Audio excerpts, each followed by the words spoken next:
This is the Shoulda Bet More podcast, presented by GoldBoys Network. Here's your host, Will Hill. Welcome to the Shoulda Bet More podcast, presented by GoldBoys. Coming up, Brad Thomas from NBC Sports and GoldBoys will join us. We will talk some NFL, some college football, get his thoughts. I think he's got some Olympic bets. Just talk about his process for getting ready for a football season and some of his thoughts on some of these teams, overrated, underrated awards. So getting closer, a few days away from the Hall of Fame game, a few weeks away from college football starting. So we are about to turn the calendar to August. That also means trade deadline. We've gotten some trades in the last couple of days. I'm recording this early on Sunday. I'm actually headed up to Fenway to watch the god-awful Yankees take on the Red Sox. They actually had a big win Saturday night. We'll see, by the time you listen to this, we'll see if they have backed that up and won another game on Sunday, a game they desperately needed Saturday. That was an awful loss on Friday after Judge. It's about as long a home run as I've ever seen in Fenway, outside of like maybe McGuire in the home run derby. Judge hit a ball where nobody hits a ball in Fenway, and I think it was David Cohn and Girardi who were doing the game. Like, man, I've seen a lot of games here, never seen a ball hit in that spot.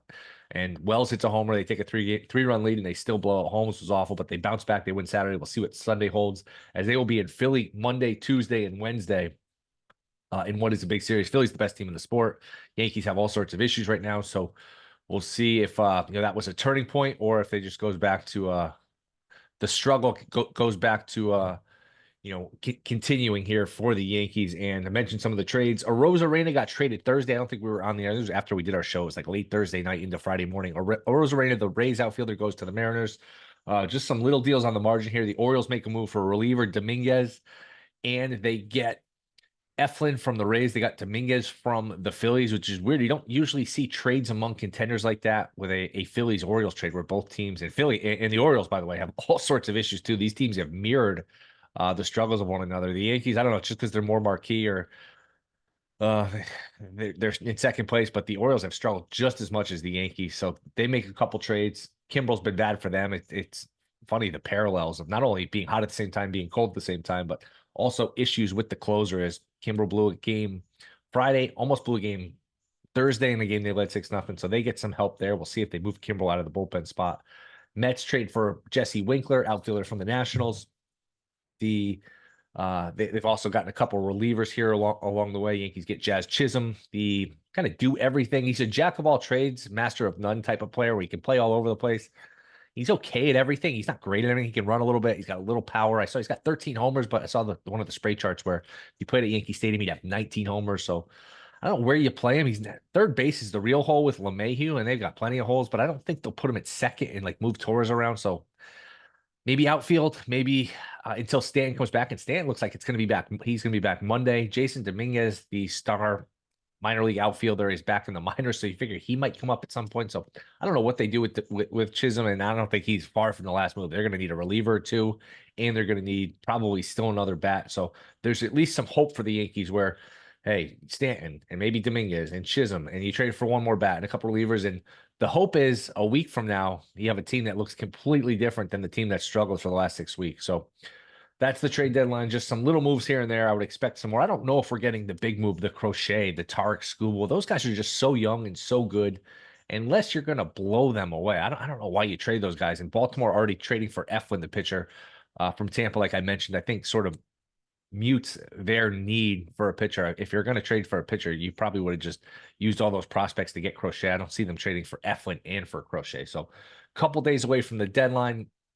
Some fun series this week, highlighted by Yankees, Phillies. We will keep an eye on that. Quickly, before we get to Brad, some football. Tua Tagovailoa, the Dolphins quarterback, and Jordan Love, the Packers quarterback, signed monster deals. And look, this is just the way it is. They're the new highest paid guys. The highest paid guy is always the most recent guy to sign the contract. I get that, and I understand, hey, if you have a guy, or if you even think you have a guy, you pay him, and you just pay him what the market says to pay him, and there's really not a lot of negotiation. Boy, I'd be very hesitant. Love, it's only 1 year and really half a good year. I know he's young, and he looked really good at times, especially against the Cowboys in the playoff game. Wasn't great against San Fran until a horrible pick to end the game. And it's just one pick, but it wasn't that long ago. It was the end of the season where he lost to the Giants in that bad Monday night game where he got pressure on him. They got pressure on him, and he didn't look like an effective player, and he wasn't good the first half of the year, that would just make me nervous, giving him all that money based off one good season, a half a good season. I know he looks the part, but that would make me nervous in the 201. And I don't, you're going to ask me, hey, what's the alternative? And I don't have a great answer, but paying him with his injury history, with his limitations outdoors in the cold, the way he struggles outside when everything's not perfect, boy, there are some issues. And then the off the field of the concussions, I know he was healthy last year, but that has not been the norm. He has been just one concussion after another, one injury after another. That is very, very risky. Again, I don't know what the better option is. I don't know if there was another option other than just, hey, letting him play out and then you figure it out at the end of the year, which isn't a great option. But my goodness, that's a lot of money for a player that's as limited and fraught with risk as Tua is. So, I mean, I get it. I get it. I would just, both of those would make me really nervous, especially the Tua one, especially Tua. And if you're Miami, well, you better get home field advantage, because if you, all the teams you're competing against, the Bills, the Chiefs, the Bengals, the Ravens, all the teams, they're all cold weather teams, the Jets even, and you can throw them in the mix at least for this year. If you have to go there for a playoff game, you're dead with Tua, unless you get like a mild 45-degree day with no wind and it's not that bad, and it's just you happen to hit a January day where the weather's tame, which isn't likely, but it's possible. You're done. He's not gonna win a playoff game outside against a good defense in bad weather and cold and wind. It's not gonna happen. So you have a player who, when he's on, when he's not being rushed, when he's not in bad weather, when everything's perfect, yeah, he certainly looks the part. And he led the league in passing yards last year, so it's not like he's a bad player. It's just, boy, everything has to be perfect, otherwise things go off the rails. So that's the football I would expect Dak to sign somewhat soon. Now he's going to make more than these guys. Purdy's probably going to make more than these. I mean, it's just going to be Mahomes and some of these other guys look cheap now compared to what some of these guys are getting. So coming up, we will talk to Brad Thomas about some football, some NFL, some college. That is next. This Shoulda Bet More podcast. All right, we are back. Shoulda Bet More podcast. You can catch him NBC Sports Network, GoldBoys. He joins us again, Brad Thomas. Brad, what's up, man? Thanks for coming on. Hey, man, I'm in a pretty happy mood, right? Like, we have golf going on, Olympics going on. We're starting to kind of get ready for the NFL and college football season. So while we might not feel like we have a ton of sports to bet on, we actually have more than I could probably handle on a day-to-day basis. Days away from NFL preseason starting, weeks away from college football starting. I like to ask my guests this: what is your process for getting ready? There's a lot to take in, especially if you're doing NFL and college, and especially with college, with the new transfer portals, teams switching conferences. Like, where do you start? What's your process like? Yeah, so for NFL, it's vastly different than college football, obviously, because there's a lot fewer teams. For the NFL, I go through and I find bets or angles that I like for every single team. I guess I'd start with the basis of what I do is I look at acquisitions and departures. Those are my most important things. See if teams have anybody, especially like on the offensive line or defensive line, that left the team or joined the team that could impact them overall. From there, I'll go and I'll see like what their win total is, what Vegas projecting them in the Super Bowl, and I'll start thinking of bets in the futures market. And why I go specifically to betting first as opposed to just ranking the teams is because it kind of gives me a starting point, or also gives me a point where Vegas might be disrespecting a team just based off my knowledge of them. From there, I'll go and I'll build a power rankings, and I'll power rank every single team. College football is way different, right? College football, I do that similar process, but you can only do it for really the Power Four. If you start to do that for every conference, you're going to run out of time. But for the smaller conferences, I'll knock off like 3 or 4 teams and start diving that way. For me, the most important thing about college football is knowing the personnel and knowing the expectations from that personnel. Basically, you'll see a lot in college football, the ceremonial senior start. That happens so often where you'll have this senior start game 1, or they'll start game 1 and not play the rest of the game after 2 series. Then you want to start seeing who are those up-and-coming players. Are those up-and-coming players that are going to be behind them, are they impact players? We saw that with the two-headed monster of Nick Singleton and Katron Allen at Penn State, right? I can't even remember who was at Lee was the starting running back, and then these two came in. Imagine if other teams don't make that transition, right? You have these great running backs in the wings, waiting in the wings, but you're so stubborn. You keep giving this senior guy, the leader, the senior leader, these reps, it actually hurts your team in the long run. So I like to do that for every single team because these incumbents really make the difference. Or if you like have a Texas, you have a quarterback in Quinn Ewers who is supposedly going to take that next step, right? Those are the things that you really have to target, and you have to know that for every single team. It also helps you in the long term during the season. Let's say a guy goes down, who's that next man up? I know the pundits, the ESPN personalities talk about it all the time. A lot of what they do is just kind of speculation, right? Like Archie Manning is going to be a better backup quarterback than Ty Simpson. Those kind of things you don't know for sure, but it is good to start kind of building your opinion for when things go awry, or if a guy kind of takes over that job, a la the Penn State running backs. What do you think of this new format in the college football playoff? What is it? 12 teams now, and then we're going to expand after that. Is there going to be, I don't know, good betting opportunities to miss the playoffs? This is the first time the books have had to price it, and just your general thought as a fan, as a bettor of all these teams making the playoffs now.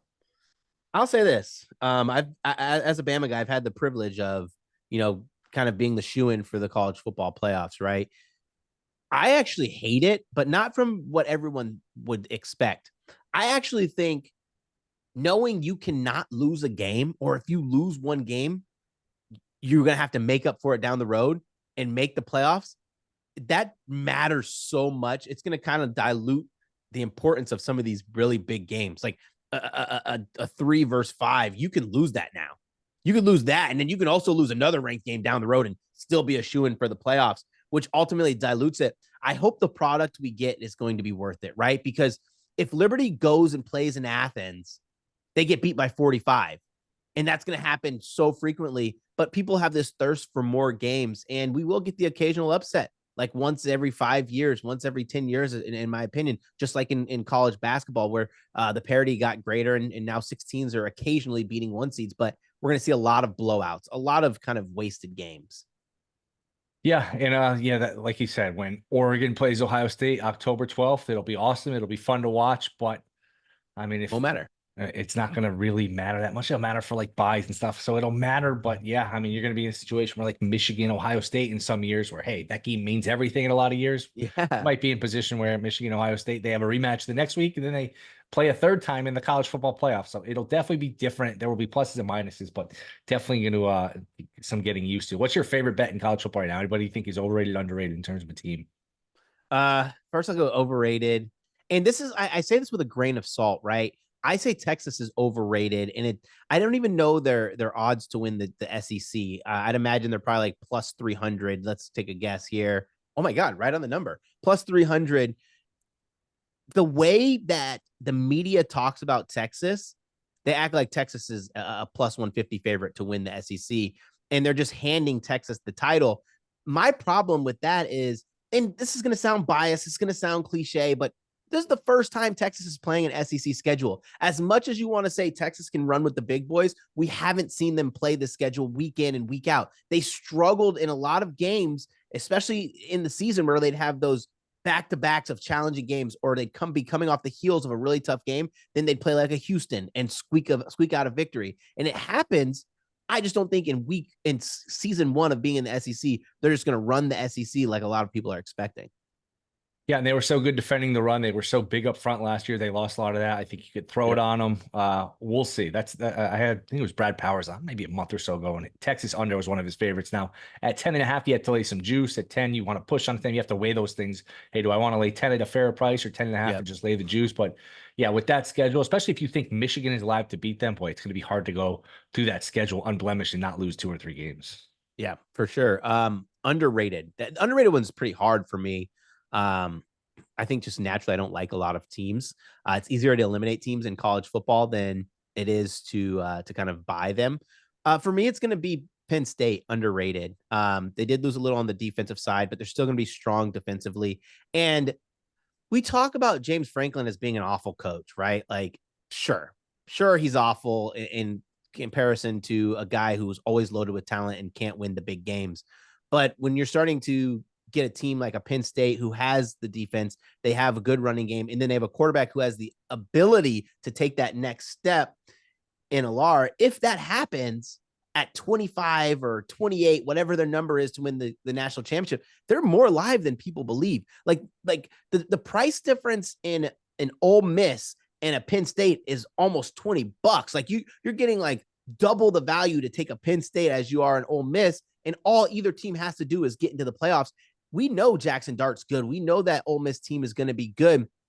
But if Penn State is the second team in the Big Ten, or they win the Big Ten, like, they're in. Allard takes that next step, they're in. It's a chip in a chair mentality. And we're talking about underrated. I think their price should be closer to 16-1.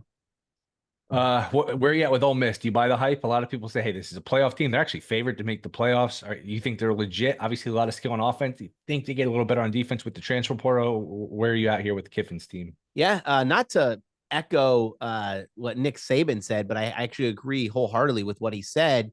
They are finally, for once, they are big and strong up front. Offensive line's bigger, defensive line's bigger. That's actually kind of bring me to something I didn't say earlier in the segment that I think is important for college football bettors. Size matters in the trenches in college football. If you don't know much about two teams, you honestly can go look at their offensive line average size, look at their defensive line average size, and compare the two teams. You're going to see a lot of times these smaller offense and defensive lines get bullied around. That's what was happening to Ole Miss kind of quite frequently, but the transfer portal kind of helped them out, get bigger, get stronger. I think that helps them. I wouldn't bet them 15-1 to win the national championship. I'm not that big of a believer in Jackson Dart's throwing ability. Yeah, this team will be better, but I don't know how much better. Anything for Heisman you like? I feel like the numbers, we talked about this with NFL MVP a lot, where you used to get some really juicy numbers on guys that were live at like 70, 80-1. Burrow was 200-1 the year he won it. Now, Duggan was 100-1 a couple years ago, and he finished second. So you can dig through it and I guess find some value, but all of the prices look right to me. There doesn't look anything that's great. How about you? Anything like, hey, if I had $100 free bet, I'd use it on this guy? Definitely not Dylan Gabriel. When's the last time a favorites won the Heisman? Bryce Young, but when Bryce Young won the Heisman, he was like a plus 850 favorite, right? It wasn't like some books have Dylan Gabriel listed at plus 500, which is absolutely insane. If I had a free bet and I could put it on anybody, man, I would go. We need a team that's going to win a lot. We need a team that has the ability to, we need a player that has the ability to kind of just go absolutely insane. I'd go Cam Ward, 22-1. I was on him. I think that number has actually come down quite a bit since the beginning of this, of these odds being out. I think it was closer to 30 or 40-1. But Cam Ward, I was on him at Washington State. He was live to win the Heisman for about 6 weeks, right? If Miami can get their shit together, win the ACC, and he puts up a big season at 22-1, I think it's a pretty solid price. How about your Bama team? Look, DeBoer's a tremendous coach. It's impossible to replace Saban, but he's such a good coach on offense, such a good coach just as an underdog, always overachieves. How many wins are they live for the SEC? Are they a playoff team? What are your thoughts here on Bama, your alma mater? Playoff team. Schedule's not terrible. They luckily get Georgia at home.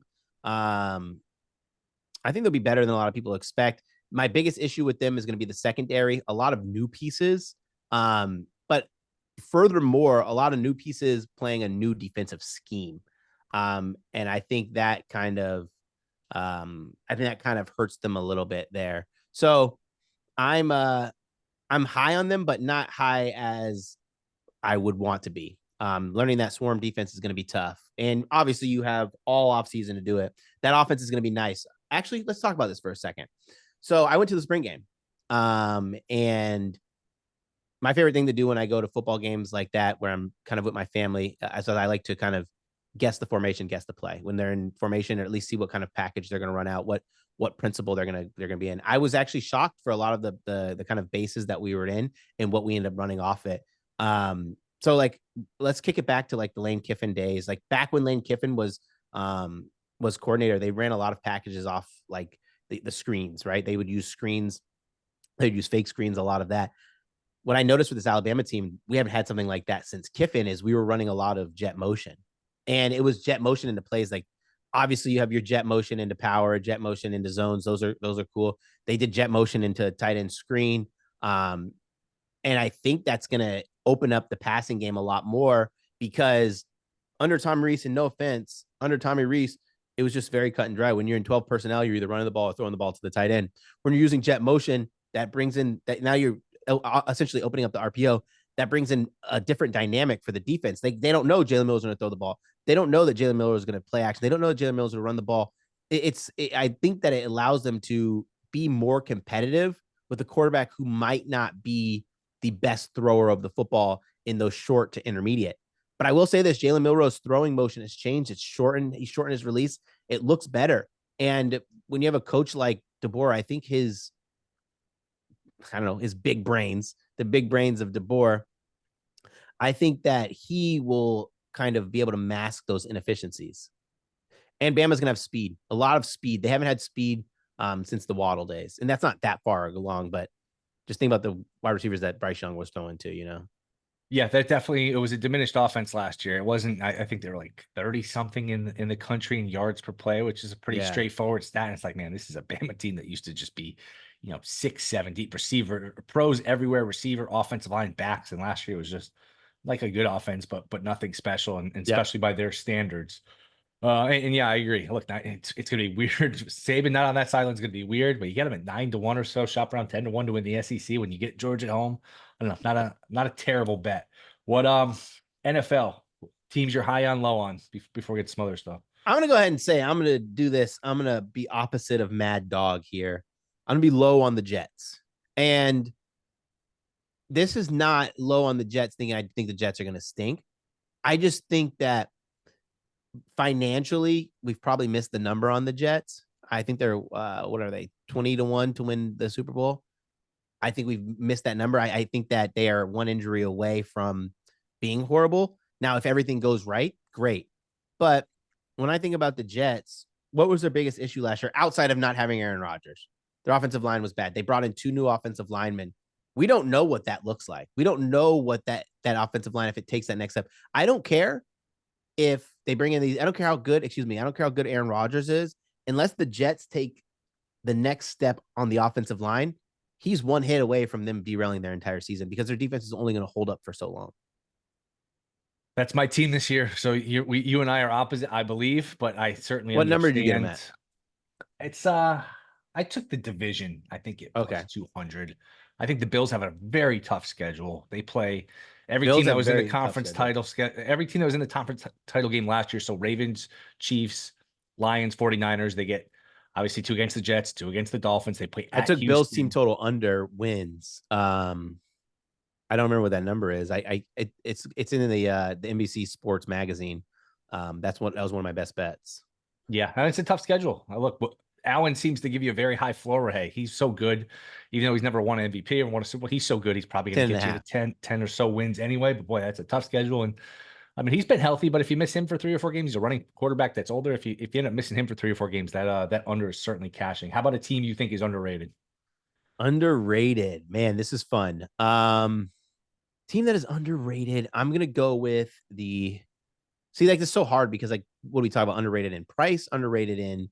I say team that's underrated. I'm gonna go, and it's not price driven. I just think that they're not getting talked about enough. And I think I'm gonna go with the Tampa Bay Buccaneers.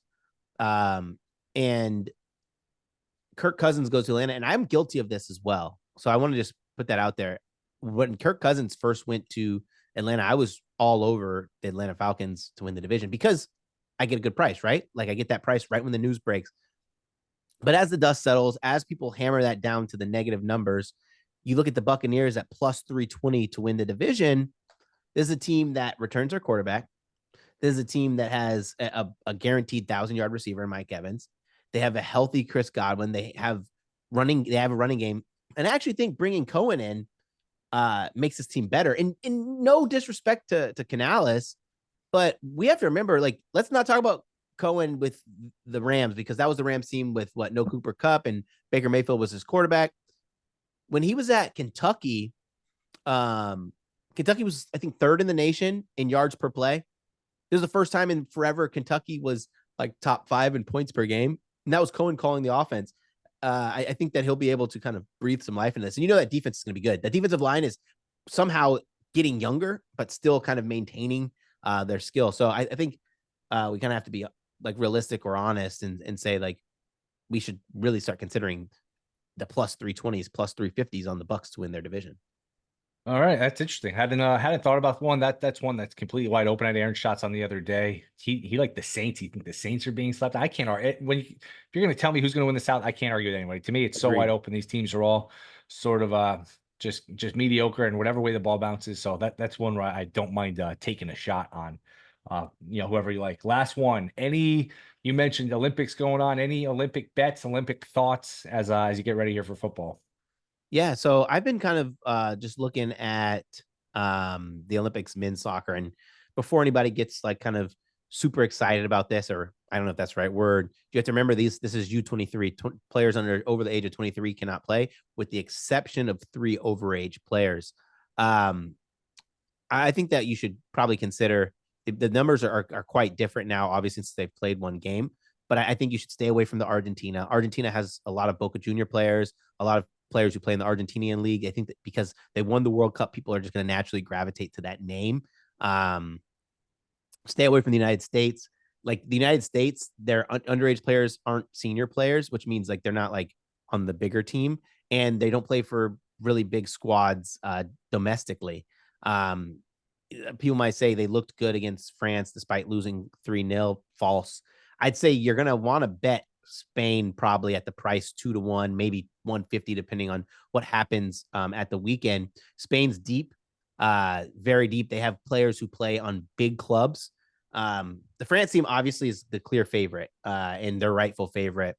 They have the good fortune of having really good players who are starters on really big clubs, and they're not over 23. So they're not the overage players like Michael Olise, Mateta, like guys like that, Kone. These are guys who probably could play on their actual team. And so that means that allows them to bring in veterans in the back line, which helps defensively. So I think that you can find a lot of good action here. Also, let's say first half unders are probably going to be really good in this Olympics for soccer. Brad, appreciate the time, man. It was fun. Hopefully we'll do this again during the season or sometime soon. Let everyone know where they can find you. Absolutely. You can find me on X at Mr. Brad Thomas. Speaking of soccer, NBCSports.com, I will be starting my Premier League Futures Series, which has a bet on all the premier teams, premium teams, those top big name teams, and the newcomers. Gives you a little background and some bets to place on them. Brad, appreciate it, man. Thanks for coming on. Thanks for having me. All right, that will do it. Thank you to Brad Thomas. Be back Wednesday. And by the time we talk, we will be 1 day away from NFL preseason starting. Rate, review, subscribe. See you Wednesday.